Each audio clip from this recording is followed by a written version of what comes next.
இப்போ தமிழகத்தில் வந்து திரு ஜோசப் விஜய் அவர்கள் வந்து முதலமைச்சராக இருக்காரு. இந்த 60 நாள் ஆட்சியை பற்றி நீங்கள் என்ன நினைக்கிறீங்க? அந்த 60 நாள் ஆட்சி வந்து ஒரு காட்சியாக தான் இருக்குது. ஆட்சி வந்து ஒன்றும் பண்ணுற மாதிரி எனக்கு சரியாக தெரியல. ஏன்னு கேட்டாக்கா, மக்கள் தேர்ந்தெடுத்தாங்க அரசாங்கம் நடத்துறதுக்காக தான். இவங்க அரசாங்கம் நடத்துகிறாங்களா, இந்த கட்சியில் அந்த கட்சியில் இருக்கிறவங்க இந்த கட்சியில் சேர்க்குறாங்களா, இந்த கட்சியில் சேர்க்குறாங்களா, இதுதான் நடத்துனது தவிர டெய்லி அரசாங்கம் பண்ணுற மாதிரி எனக்கு தெரியல இது வரைக்கும். என்னை பொறுத்த வரைக்கும் இப்போ போதைகள் கொஞ்சம் ஒழிஞ்சிருக்கு. வந்த 1 வீக்லேயே போதைகளை ஒழிச்சிட்டாங்க விஜய் சார். மற்றபடி என்னன்னா தப்புகள் கொஞ்சம் குறைஞ்சிருக்கு. தப்பு பண்ணுறவங்க பயப்படுறாங்க, எதனா பெரிய தண்டனை கொடுத்துருவாங்களோ அப்படின்னு. அவ்வளோதான். முன்ன இருந்த ஆட்சியை விட இப்போ எனக்கு தெரிஞ்சு இதுக்கப்புறம் வரப்போகிற ஆண்டெல்லாம் நல்லா தான் இருக்கும்னு நினைக்கிறேன். டிவிக்கோட 60 நாள் ஆட்சி வந்து பார்த்தீங்கன்னா நல்லபடியாக போயிட்டு தான் இருக்குது. இன்னும் பொறுத்து இருந்து பார்ப்போம். நல்லபடியாக இது வரைக்கும் செஞ்சு கொண்டு இருக்கிறாங்க. இதுக்கப்புறமா என்ன செய்கிறாங்கன்றதை பார்ப்போம். நல்லபடியாக செய்வாங்கன்னு மக்களோட எதிர்பார்ப்பு. நல்லா இருக்கு. அதோட இப்போ வந்து கொஞ்சம் பரவாயில்ல. அந்த ஒயின் ஷாப்லாம் மூடுறாங்க. நிறைய சின்ன சின்ன பசங்கள்லாம் அந்த போதைக்கு அடிமாய் போய் கிடக்காங்க, ஊசி போட்டு கிடக்காங்க. இன்னும் எதுவுமே குறைஞ்ச மாதிரி இல்லை. அவங்க ஆட்சியில் எதுவுமே பண்ணுறது மாதிரி இல்லை. இப்போ என்ன மொத்தத்தையும் கடத்த வாய் தான் வச்சுட்டு போயிருக்காரு. ஒரு தலையில இவ்வளோ கடை வாங்கி வச்சுட்டு போயிருக்காரு. இன்னும் எல்லாம் அறிக்கை கொடுத்தாரு. அறிக்கை கொடுத்தா உடனே யாரும் செய்ய முடியாது இல்லையா? கொஞ்சம் கொஞ்சமா தானே. யாரும் அவர் கொடுக்கணும்னு நாங்கள் எதிர்பார்க்கல. இந்த போதையை ஒழிச்சாலே போதும், மக்கள்லாம் நல்லா இருப்பாங்க. இப்போ நான் வீட்டு வேலை செய்யறேன். வீட்டு வேலை செஞ்சுட்டு தான் இந்த கடையே போடுறேன். என் வீட்டுக்காரன் 1500 ரூபா சம்பாதிக்கிறான். நான் வேலைக்கு வரணும்னு அவசியமே இல்லை. ஆனா நிறைய அவனுக்கே குடிக்கிறதுக்கு பத்தல. சாக்ல அந்த கடையை மூடிட்டாலும் பிளாக்ல விற்கிறாங்க. அதை வாங்கி வந்து குடிக்கிறாங்க. சின்ன சின்ன பசங்கள்லாம் செத்து போறாங்க. சின்ன சின்ன பொண்ணுங்களாம் பூ போட்டு இல்லாம இருக்குங்க. இப்போ ஒரு அளவுக்கு பரவாயில்ல மாரி தான் தோணுது. ஊழல்ல ஒழிச்சிட்டோம்னு சொல்றாங்க. ஊழல் இல்லாத ஆட்சி நடந்துட்டு இருக்குன்னு சொல்றாங்க. அதுக்கு ஒரே அடியே ஒழிக்க முடியாது இல்லையா? நாங்க எப்படி என்னதான் பண்ணாலும் அது தப்பு பண்றவங்க பண்ணிட்டு தான் இருப்பாங்க. நாங்க கண்டுபிடிச்சி அழிச்சிட்டே இருந்தாலும் திருப்பி வந்துட்டே தான் இருக்கும். அது தொடரதான் செய்யும். இப்ப டிஎம்கே வந்து ஆக்கப்பூர்வமான எதிர்கட்சியா செயல்படுறாங்கன்னு நீங்க நினைக்கிறீங்களா? எதிர்கட்சின்ற முறையில் அவர் பண்ண தான் செய்கிறாரு. அந்த ஆக்கப்பூர்வமான கேள்வி கேட்குறாரு. அந்த ஆக்கப்பூர்வமான கேள்வி தான் அங்கேருந்து பதில் இல்லை. ஆளுங்கட்சியிலும் பதில் கிடையாது. ஆமாம், அவங்க எதிர்கட்சி தான் செயல்படுறாங்க. என்னை பொறுத்தவரை எதிர்கட்சி தான். ஏன்னா இவங்கெல்லாம் வந்து ஆட்சியை வந்து மடக்க பார்க்குறாங்க.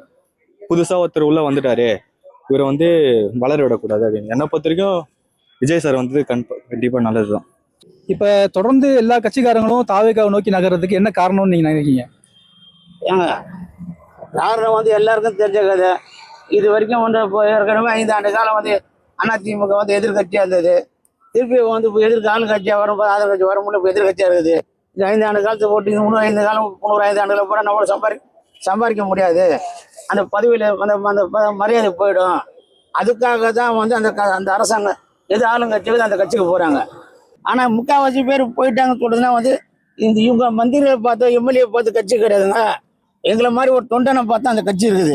இதுக்கு ஒரு தொண்டை கூட கட்சி மாதிரி போலங்க. அவங்க தான் அங்கே போகிற நோக்கம் கூட நான் சம்பாதிக்கணும், நம்ம திருப்பி நான் பதவிக்கு வரணும்.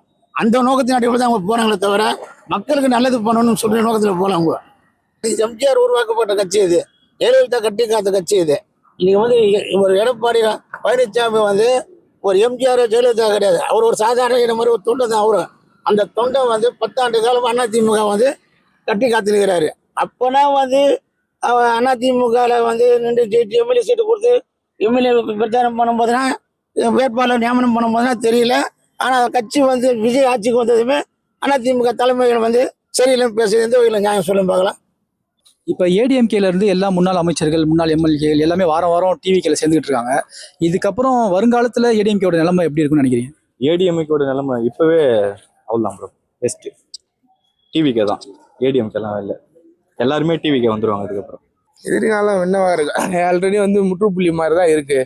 ஒன்று எதிர்காலத்தில் வந்து இங்கே இருக்கிறவங்க வந்து பார்த்தீங்கன்னா வந்து இன்னும் டிவிக்கில் வந்து சப்போர்ட்டாக ஜாயின்ட் ஆகிடணும், புரியுதுங்களா? அதுக்கப்புறம் வந்து அப்படி இல்லைன்னா வந்து இவங்க வந்து எதிர்காலம் வந்து பார்த்தீங்கன்னா வந்து டிஎம்கே கூட சப்போர்ட்டாக போக முடியாது. ஆல்ரெடி 50-60 வருஷமான வந்து விரோதிகள், எதிரி பூனை மாதிரி. அதனால வந்து இவங்க போயிட்டு வந்து எதிரி கூட போயிட்டு சேர மாட்டாங்க. அதனால வந்து ஃபியூச்சர் இதில் வந்து பார்த்தீங்கன்னா வந்து டிவிக்கு கூட சேர்றதுக்கு உண்டான வாய்ப்பு வேணா இருக்கு, கண்டிப்பாக இருக்கு. இப்போ திமுகவுடைய அடுத்த எதிர்காலம் எப்படி இருக்கும்னு நினைக்கிறீங்க? அவர் வாய்ப்பே இல்லை ராஜா. விஜய் இருக்கிற வரைக்கும் விஜய் மட்டும்தான். ஏன்னா நொந்து நூலாயிட்டாங்க மக்கள். வந்து எல்லா விலைவாசி ஏறி பொண்ணுங்களை ஃபுல்லா நிறைய இந்த 5 வருஷம் தான் நிறைய போதை. இங்க பாக்குற டீ கடையில ஒரு பொண்ணு சிகரெட் குடிக்கிறா, குடிச்சு வந்து பேரா என்ன கேட்க முடியும்? பொண்ணு முதலைக்கும் அராஜகம் பண்றாங்க, கேட்கறதுக்கு ஆள் இல்ல அப்படின்ற மாதிரி ஆயிப்போச்சு. இந்த நிலைமை வந்து கடந்த காலம் 5 வருஷம் அவங்க போதையை இவ்வளவு வளர்த்துட்டாங்க அப்படின்னு சொல்ல வரீங்க. ஆமா, போதை எக்கச்சக்கமா வளர்த்துட்டாங்க. இப்ப அதிமுகவோட நிலைமை என்ன ஆகும்னு நினைக்கிறீங்க? அது வாய்ப்பு இல்லை. டிவிகேவுடைய 60 நாள் ஆச்சு எப்படி இருக்குன்னு உங்களுடைய கமெண்ட்டை மறக்காம சொல்லுங்க.